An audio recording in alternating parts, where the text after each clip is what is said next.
Hello everyone. Is Abdurrahim Babatunde Pupola, your instructor today on this exclusive video on Nobel Process Designer. I am going to be tutoring you how to create an advanced dynamic controller for the AEM electrolyzer system. The AEM stands for Anode Exchange Membrane Electrolyzer System. It's just like a PEM electrolyzer system, but with another different chemistry. Although the process is actually similar, but the materials and the mode of chemical reaction is different. So we are going to be doing explaining how to integrate the Aspen Custom Modeler model with Simulink, because the controller design is going to be done with Simulink, and we are going to be creating the nonlinear model for the AEM system, electrolyzer system. So we are going to be creating with Aspen Custom Modeler. So this course is majorly on integrating the Aspen Custom Modeler model with a Simulink control algorithm and other sophisticated tool for dynamic system in Simulink. So we start with the introduction of the AEM model that I've created in Aspen Custom Modeler. So I will be explaining the features and the scope of the ACM model, then why it's so relevant to understand the dynamics, that is the process dynamics that we want to understand. So I have this file for the AEM model. If you open this file for the AEM model, so this is the AEM model in Aspen Custom Modeler. So it is we have two inlets, the material stream for the anode and the cathode. This is just the electrolyzer stack. In another system, I can even create like the whole balance of plant system can be created. So the system takes use of two inlets, the anode and the cathode inlets for the water circulation. Then you have a cooling water system that is flowing here and the outlet of the cooling water. Then you have the outlet of the two systems coming out. Then the power is given. This is the inlet power for the system. Can you see the inlet power here? And for this, we have some forms that define the model parameters, like you have the numbers of cell, the pressure drop. To modeling the pressure drop, the system for the is actually no pressure drop, but if you want to create, you can create like Eigen equation or something for the pressure equation in the line, or you just estimate a pressure drop across the line. Then you have the Faraday efficiency, the limit, and the alpha. Then you have the concentration of KOH electrolyte, the electrolyte that is used in the anode exchange membrane, the thickness of the membrane, the water hydration in the membrane, the thickness of the electrodes of the anode and the cathode, then the porosity of the membrane. Then you have all this stack heat capacity. So this is the average heat capacity, because what we dynamics that we want to study is actually about the heat capacity of the system, that is how the system is able to, the dynamics of the temperature with respect to varying process condition or operation condition. So how the heat is going to, so we must know the heat capacity of the system. So this is like the average heat capacity of the material of the stack that can be inputted to analyze the model, the system. Then you have the mass, the total mass of the stack. Then you have this is the utility stream, the temperature approach that you want the utility stream to be from the system, because there will be utility system that is attached to the model that is controlling the temperature, maybe jacketed utility system that is being attached to the stacks. So, and this is the utility stream flowing in, is essentially water in this condition. So if you go to this manipulation, it is, you can see the KOH fraction. It's essentially water and it's 25 kilogram per hour currently. Then it is flowing out. Then you have the power, which is actually a DC now. You understand? So I'll be is 5 megawatts. The power is 5 megawatts. and the current calculated is if you run the model, the current calculated is in ampere per meter square. This is 16,569 ampere per meter square, and you have the other useful current, you understand, from the Faraday efficiency, based on the Faraday efficiency. Then you have the utility heat transfer coefficient from the utility, the amount of heat that is currently removed from the system, and the actual temperature of the utility. You can see the difference between this temperature is 5. You understand? So it has been configured to do that. So, and you can vary the utility, or the energy of the utility is transferred to the stream. So you can as the process of or electrolyzer system is changing, the utility will be used, the flow rate will be used to control the temperature, which is the outlet temperature of the electrolyzer, which is 65, or operating temperature of the electrolyzer. So that's really the process that we model that we have. And the reason why we have to use this system is because it is very, very good for custom modeling. You can easily write the code by yourself and create the model for you for that is sophisticated to your level of understanding of the system. Then you can easily use the model and design controllers for the model with the help of Simulink. Then you can easily design a controller for the model with the help of Simulink.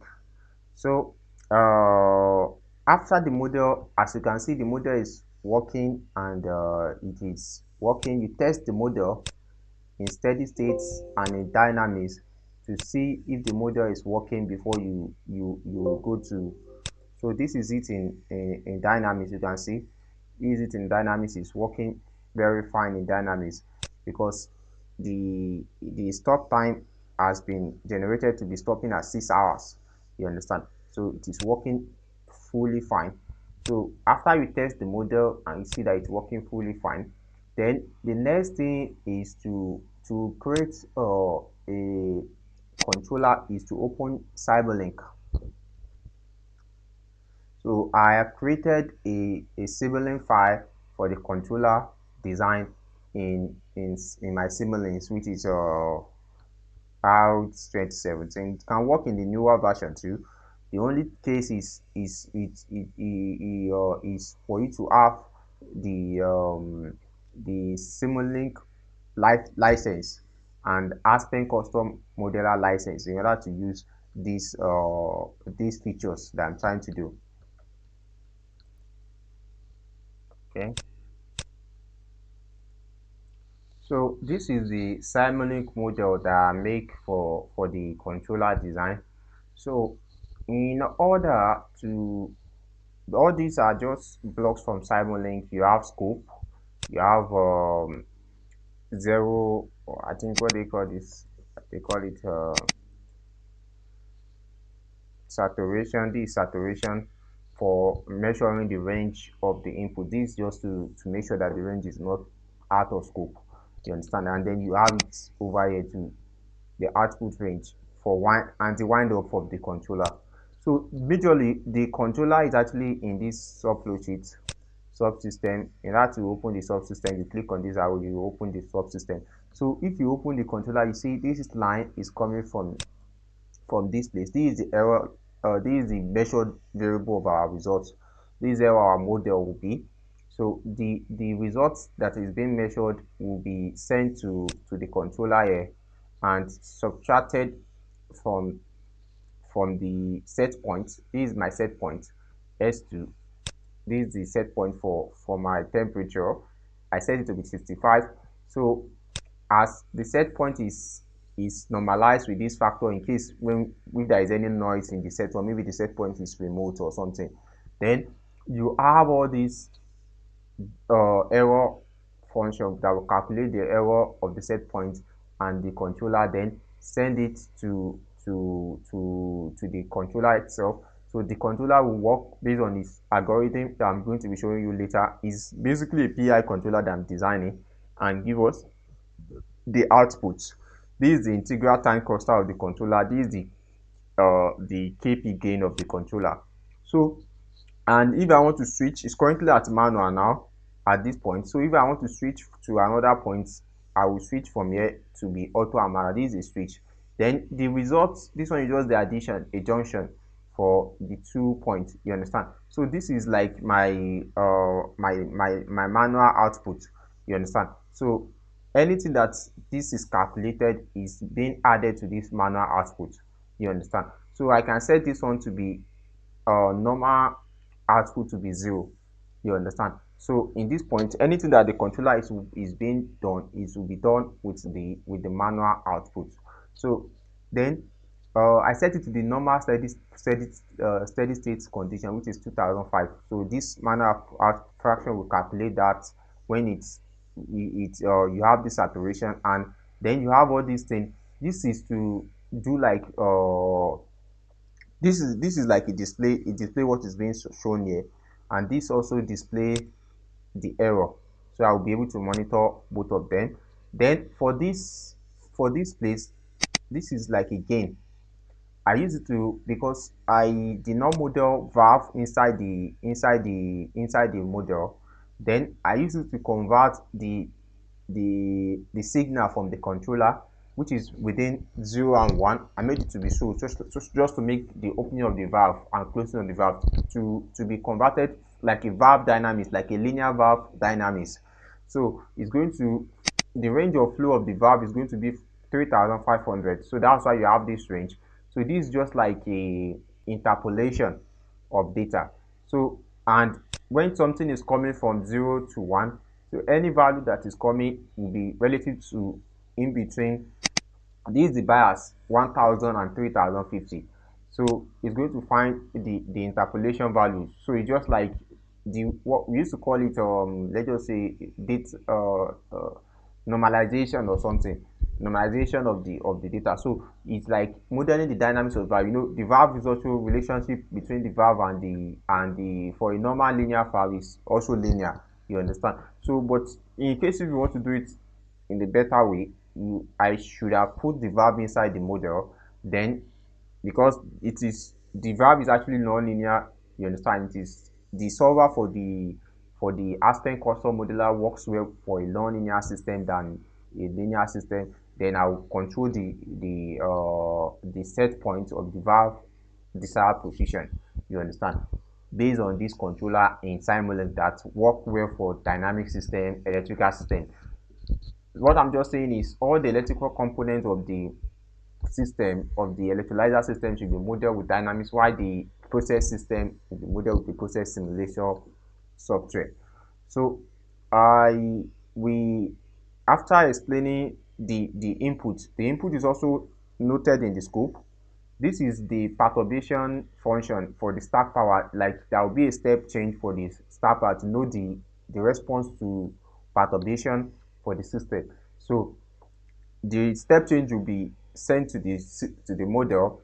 The input from the output from the controller will be sent to the model in flow. You understand, flow of the utility stream.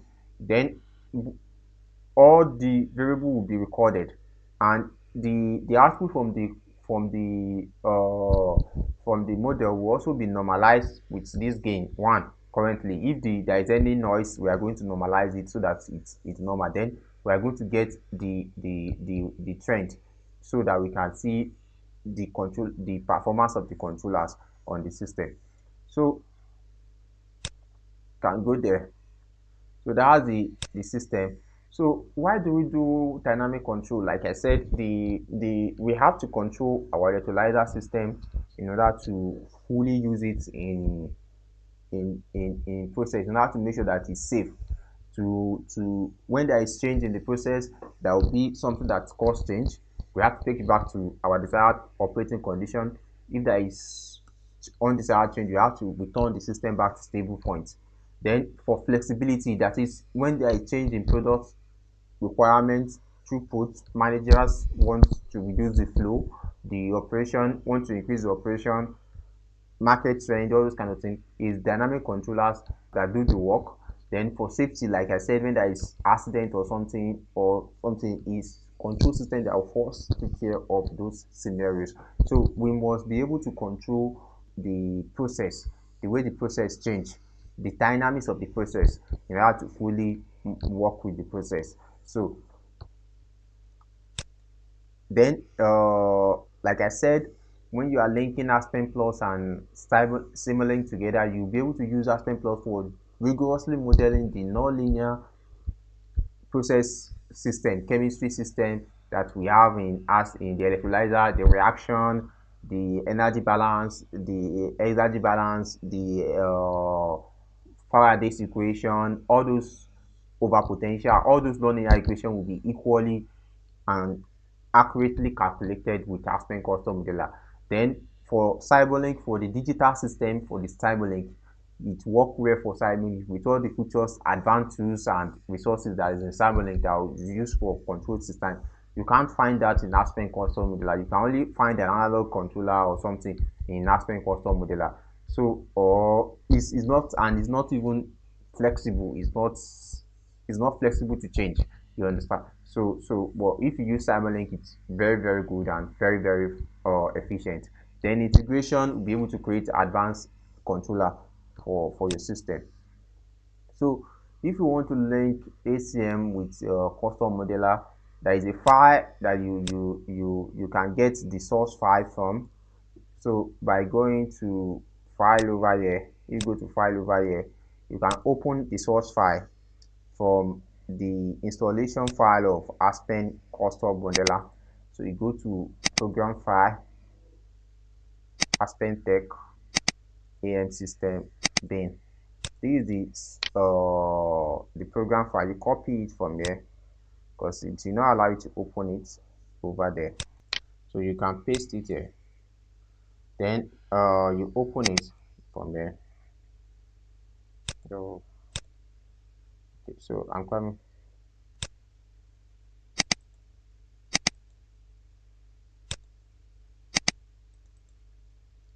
So you can open it from here and drag it over here in your system.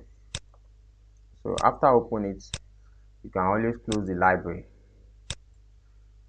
So then I'm going to flip it so that it fits what I try to use it for. So I'm going to do something. I'm going to double click on it and I have to open the file. So once I double click on it, you connect it to the Aspen Custom Modeler in file. The file that you save your Aspen Custom Modeler to, you connect it to it. Then it will run for a while, then connect. It will open the file. You can see it has opened the file. You can see the valve and everything. You can zoom full to see the file. Then you won't keep close it because you are going to be adding the port, so you can open the model with Simulink model open when the Simulink model open. So I'm going to be connecting this model to inputs. That is where I'm going to be adjusting the model in Aspen Custom Modeler. Is going to be this stream 6 mass flow in. I'm going to add another port. Then the power, that's the second port. Then this is going to be stream 4 temperature. That is the cathode outlet temperature. So then you can see it's connected. Then I'll click OK. So from here, the next thing is to connect the port to the respective port. So I can change it like this. So we have connected the model to Aspen Custom Modeler like this. So we can run the model and test the simulation of the model. As you can see, this is the custom file, this is the other one. So if we run the model, you'll be able to see the performance of the model. This is the result from the temperature with respect to time. So you can run the model maybe in 60 seconds, in 60 minutes or so. So you can run the model and see the performance of the model by using this set point, constant set points. Then I think I did a set point over here. So let's run the model. Let's see the performance of the model. So it's running. Without the controller, when we set the manual inputs to be 2.5 raised to power minus 5 kilogram per hour, the temperature of the electrolyzer dropped from 65 that it was dropped to like 63. You can see. Then that's when we step down the power from 5,000 kilowatt to 3,000 kilowatts for the operation condition. You can see I didn't change this. So we need to understand what is a PI control. What is a controller? A PI controller algorithm actually adjusts the outlet of the part of like any variable that you can manipulate, like inlet flow, stream flow rates, stream valve opening, based on error that it's calculated from the measured variable, the variable that you want to control.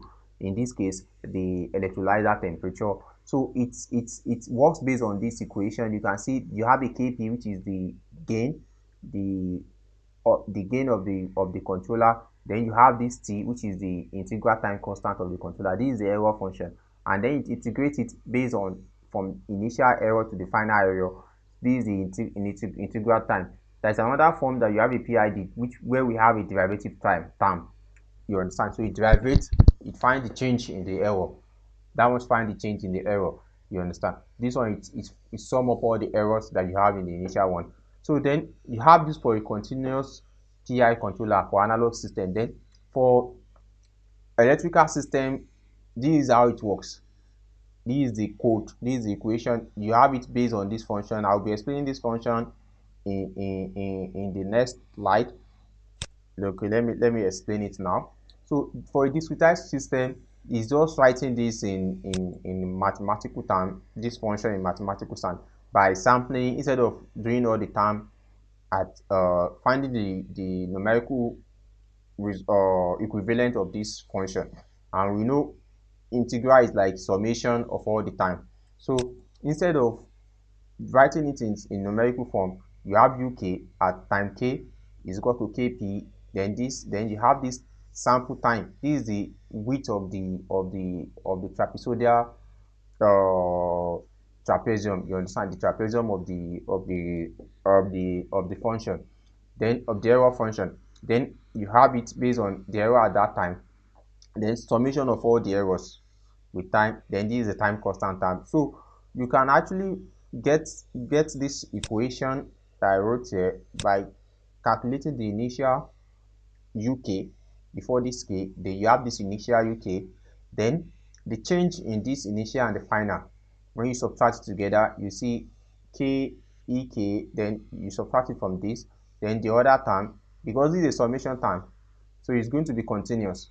You understand? Summation time is continuous, so you can subtract them together because they are summation. You understand? So you have this k minus 1. So the what will be left is going to be this, the error at that time period.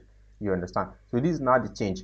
Then in order to write this in terms of this, you can now write, you can see UK is equal to UK minus this. So you can add this back to this function. Then you get this function for the UK.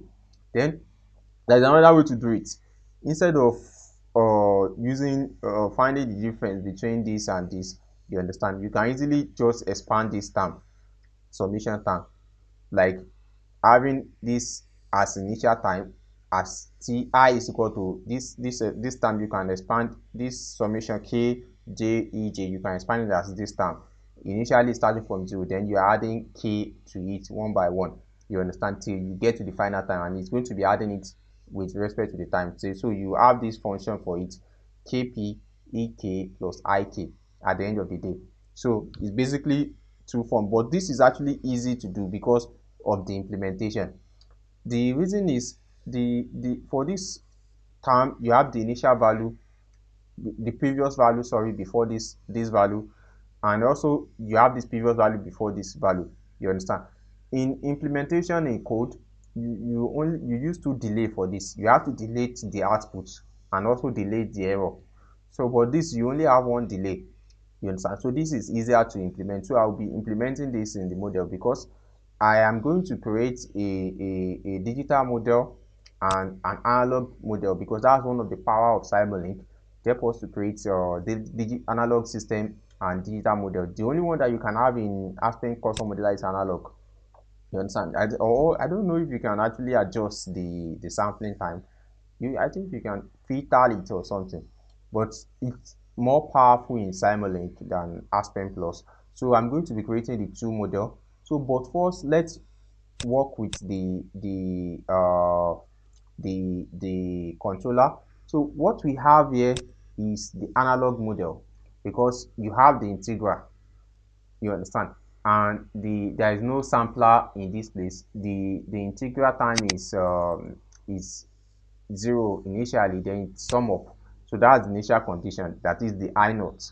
Then this is the error that's being calculated. One is going there, is added there, and the other one is coming over here, then divided by this reset. So you can see the division in this place.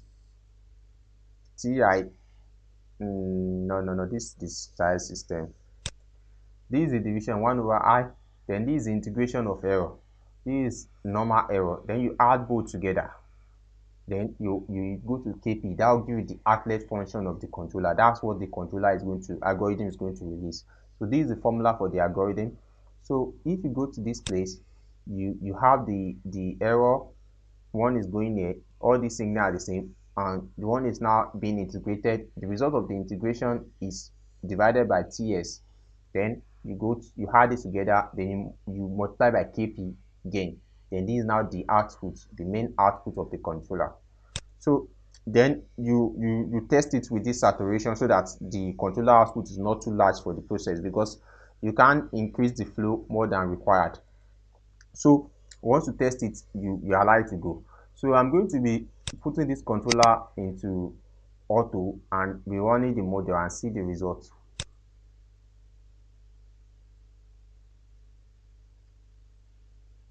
So it's going to be running. Okay, so it's done.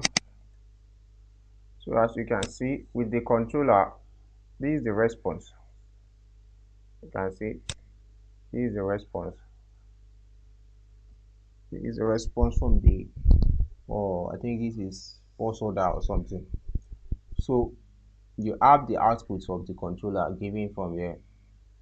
It reduces the flow rate of the utility, so that the temperature will increase to 75, you understand, to 65, you understand, to 65.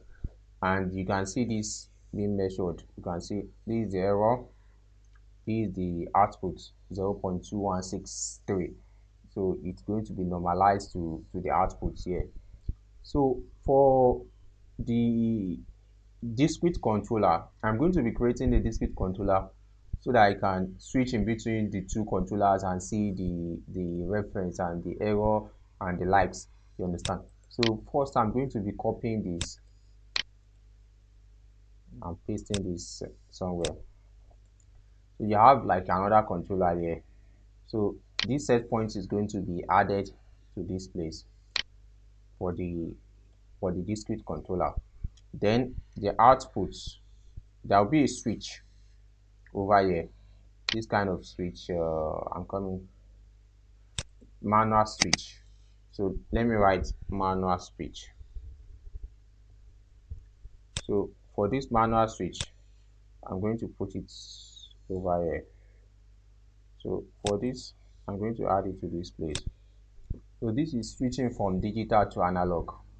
So the result of the analog will come to the inlet of this manual. Then I'm going to create like another display to see the error of the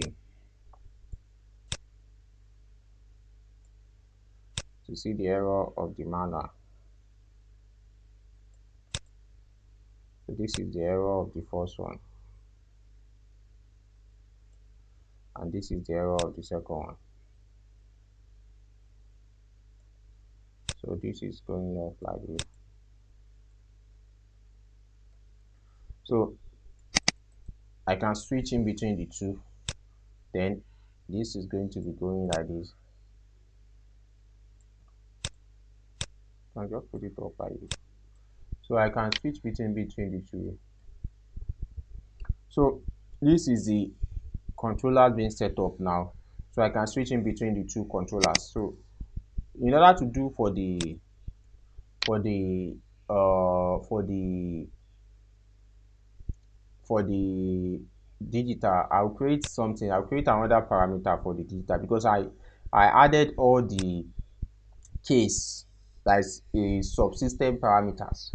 So I'm going to create another one for the sampling time. I'm going to call it TS. So I can use the symbol inside the system. So I'm going to create it for the sampling time, and I'm going to apply it and save it. Then in order to open the subflow sheet, I can open it over here.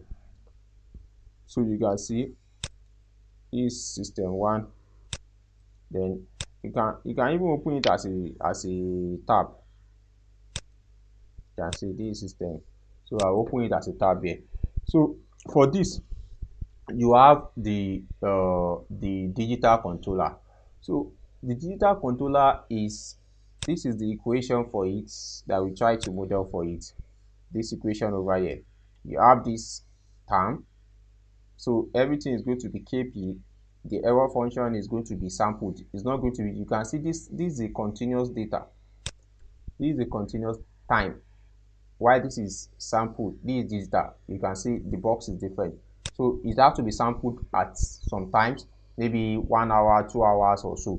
You understand? Then the error will be calculated, integrated. The summation of the error will be added. You understand? So I'm going to be doing that now. So for this, I'll add something to sample the data. We call it zero order old. So I'm going to put it here, and in the output too, zero order old. This is to convert from analog to digital, and this one is to convert back from digital to analog. Although this is actually not required because the data will still be digital. You understand? Will still be digital, but it's just to model for maybe a actual response, or the for the connection from digital signal to analog signal. You understand? So actuator moving from one point to another or something. So from electrical digital system to physical analog, like pneumatic air. You understand? So or something. So I'm going to put the sampling time to be TS over here. Okay, I think the TS is actually 0 currently, so I can change it over to 1. When it is 0, then it is it's going to be as if it is continuous. It's happening immediately. So that's the meaning of TS0. Then this, I'm going to put it to TS0 here. So then the next thing is to do the error function. You can see this is the error. It is being added to the KP here. Then the next thing is the integral time, which is you have to multiply sampling time with the error. So I'm going to be doing that by multiplying the sampling time with error. So this is the integral time. I'll create another one over here. Let me copy this, another constant, and say, and change it to sampling time.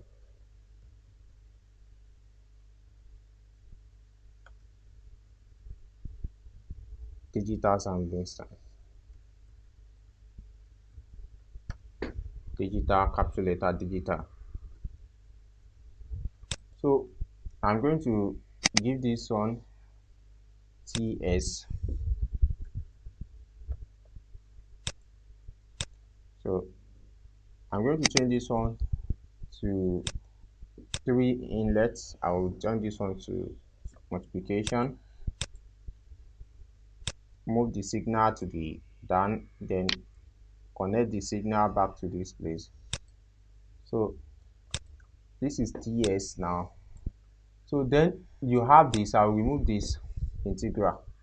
So this is I will remove this one, drag the signal here. So this is the error that is being calculated. Then there will be a delay here, and there will be an addition. So I'm going to add some, because and delay, unit delay for discrete system, not continuous system. So for this sum, I'm going to make it rectangular so that it mix with others. So what we try to do is this function. This is what we have calculated before. So we add it with the the delay of the value. Then that will give us the result. So if we come back to this place, this is added to the delay. You understand? So this is like this. Then you have the result here. Let me put the result over here. The result is added here. Then it's added to a delay here. Then we turn back on the delay. So I can swap this.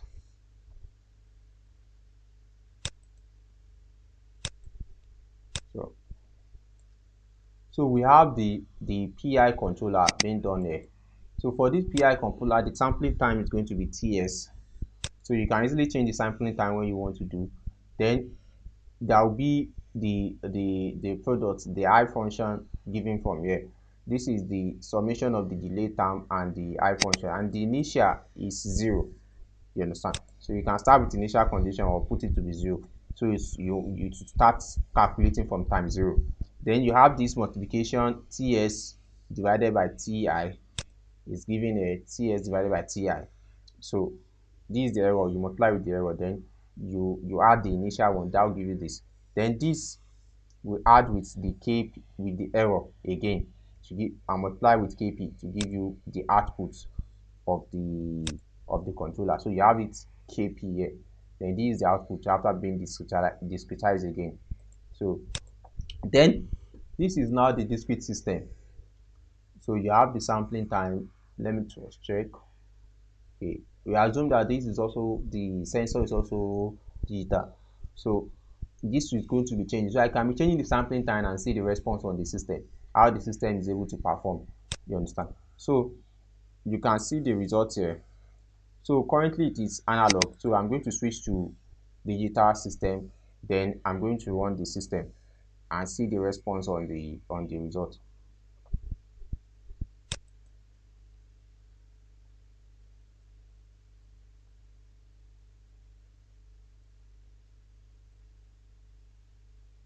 So it's working, it's loading.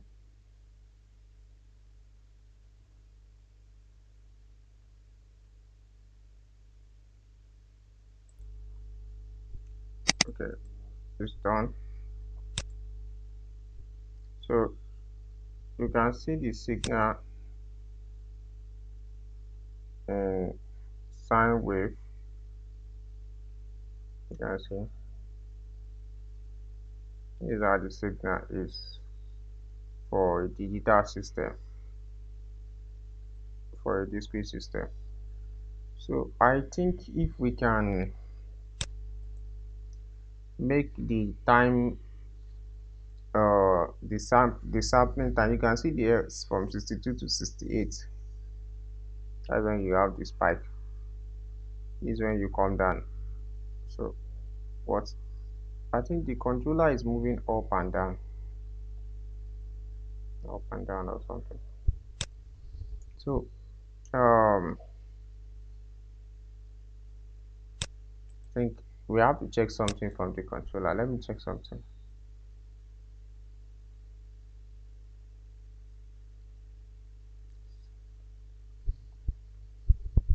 It's not supposed to be like this.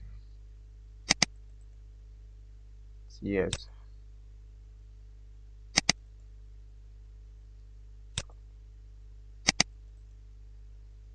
Yeah.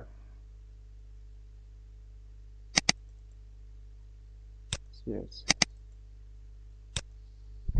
It's correctly configured.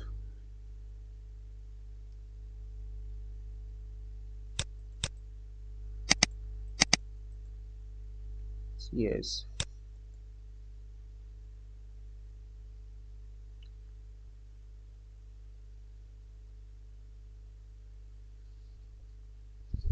Okay. It was correctly configured. Maybe when we reduce the sampling time to 0.5.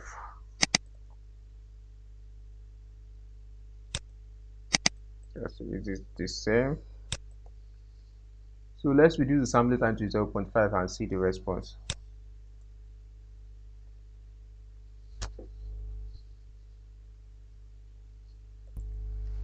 For 0.5, this is the response. You see a sine wave and it's not damping. The controller is not damping.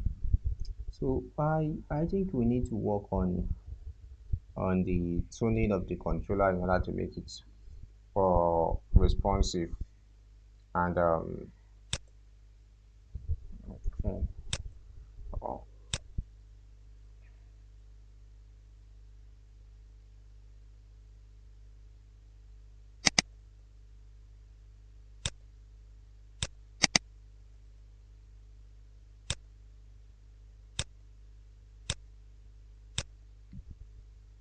okay. So we can try another response, maybe let's say from here to 6,000 and see the response.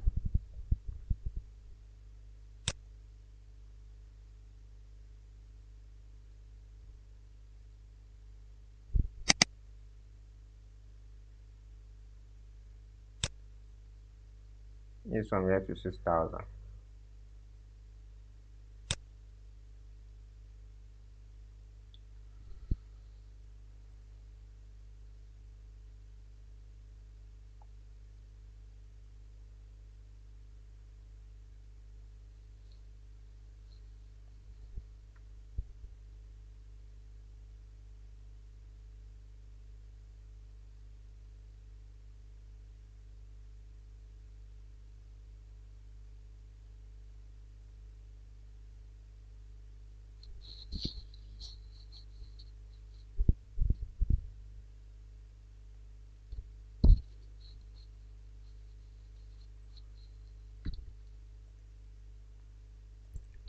So here is the result. So it's normalized to around 65.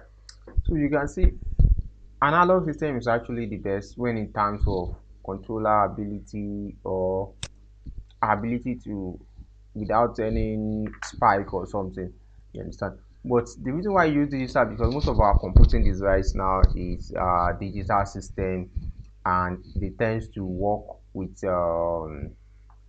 okay, let me switch this to analog and you see the response now. Most of our computing system are digital system and they tends to work with how will I call it with circuits, digital circuits. So we really don't use analog circuit anymore. So I think the controller change is actually more in digital system compared to analog system. So and you see the output. So you can see the response and the controller response now. We are able to get lesser error from the change compared to digital system, digital controller. So we can actually the reason why we use digital is because the electronic circuits we have to convert all these things to electronic circuits, then you put it to microprocessor. You understand? And if you check the advantages of it, can be used in software like the computing program. Even the analog system that we have here is actually a digital because we only set the time sampling time to be very very small. That is why. Then you have the tuning. You have to be adjusting it manually by yourself, but you can easily retune with software for a digital system and it's faster. The you have the component, the you can use different code for it, you understand. Then you it is like the analog mode is like based on the old circuit system that or all these old system that just increase current, you understand, not like the voltage electrical system that we have now. So the digital is actually more flexible and more powerful in terms of usability, but the one with error, you understand, as a process engineer, the one that actually have lower error, you understand, for maybe one controller with another controller is actually a analog. But when you start having multiple controllers and you start having like all these kind of advanced code, advanced system that have been integrated into the controllers, then you can have a digital controller that works very fine. So then there is a lot that you can be done to improve this controller design that I have done. You can tune the controller, you can do the electrical component model. Like for example, the this is actually a DC power. You can make it to be AC current. You can model the all this component, electrical circuit component for the stack, like the all this electrical device. You understand? You can do that. There is a lot of tools for it in Simulink that you can implement in this in order to make a real system to model the real power the way it's supposed to be supplied to the electrolyzer stack in the process. You understand? And that's one of the advantages of using this feature. Then you have the controller electronic component itself, the sensors. The dynamics on the sensors can be modeled, and the actuator can also be modeled. You understand? With linear state space function, with linear function, any kind of function that you want it, Laplace function, you can do it in Simulink. Then the nonlinear model can also be linearized with a tool that we call CDI, control design interface in Aspen Custom Modeler. It's just like writing a script. It's just like writing a script. Like you write a script for the model. You write a script for the model, like that will generate the Laplace state form parameters for for the for the system. You understand? For this whole flow sheet is going to generate it based on input and output variable that you specify in the model. It can be, in this case, our input is actually the flow of this stream and the power of this stream. Then the output is the temperature of this. So it will generate the relationship between them. You understand? Using that CDAI, and it's going to be a linearized model for it that you can easily use to represent the model, the plant model in in Simulink for more controller design. You understand? Because if you are able to linearize the model, it will be very easy to solve. You understand? With Simulink system and with no problem. You understand? Then you can extract state space function and also link the thing to the model to Simulink control system. Then that will be all for today's tutorial. If you like this video and you want to see more of this, you can subscribe and like our channel. You can always comment your points to the, you can always comment what you don't understand concerning this video to the comment section, and send us like on our website and our content. I'll be making videos on how I created all this step by step on my website, so you can check our website for detailed information on this, and also the source file, the reference file for this video content can be found on our website.